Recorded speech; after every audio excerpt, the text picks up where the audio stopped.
నేను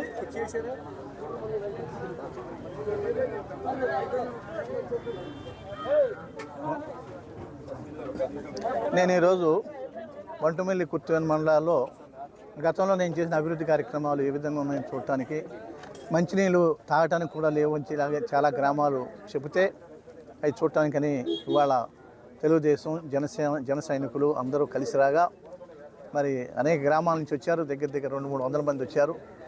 వాళ్ళందరితో నేను ఈ గ్రామాలు పర్యటిస్తుంటే మధ్యలో ఈ యొక్క అభ్యర్థుల ప్రకటన వచ్చింది. మరి చాలా నిస్పృహ చెందాను. నాకు ఖచ్చితంగా సీటు వస్తుంది అనుకున్నాను.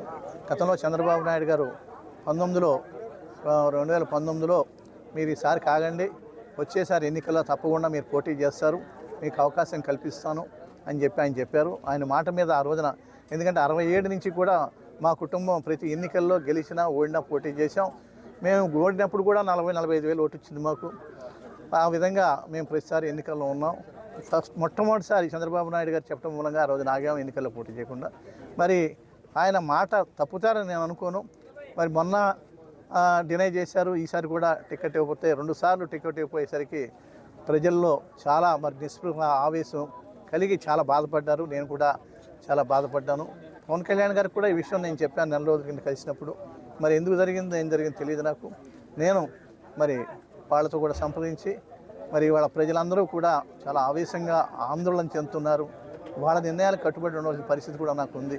అందుకని ముందు అసలు ఏం జరిగిందో తెలుసుకున్న తర్వాత నేను ఈ ప్రజల యొక్క అభిప్రాయం తెలుసుకుని ఆ విధంగా నడుచుకుంటాను.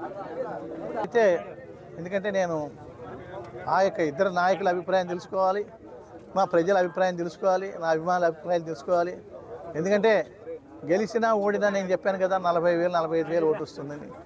ఆ యొక్క 40,000 మంది నా యొక్క అభిమానులు, కార్యకర్తలు, అలాగే ఈ నియోజకవర్గంలో ఉన్న 1,65,000 మంది ఓటర్స్ యొక్క మనోభావాలు నాకు బాగా తెలుసు.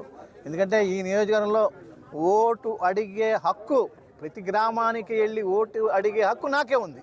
ప్రతి గ్రామంలో కూడా నేను చేసిన అభివృద్ధి కన్నా వాళ్ళకి కనిపిస్తే తప్పితే ఏ ఎమ్మెల్యే చేసిన అభివృద్ధి కనపడదు. నేను ఎమ్మెల్యే ఉన్నప్పుడు చేసిన అభివృద్ధి కనపడదు. కనుక ఇవాళ ఈ యొక్క నియోజకవర్గంలో ఈ యొక్క అభిమానులందరినీ ఓటు అడిగే హక్కు నాకుంది. వాళ్ళు కూడా అదే అభిప్రాయం వ్యక్తం చేస్తారు. కనుక వాళ్ళ సూచనల ప్రకారం నేను నిర్ణయం తీసుకుంటాను.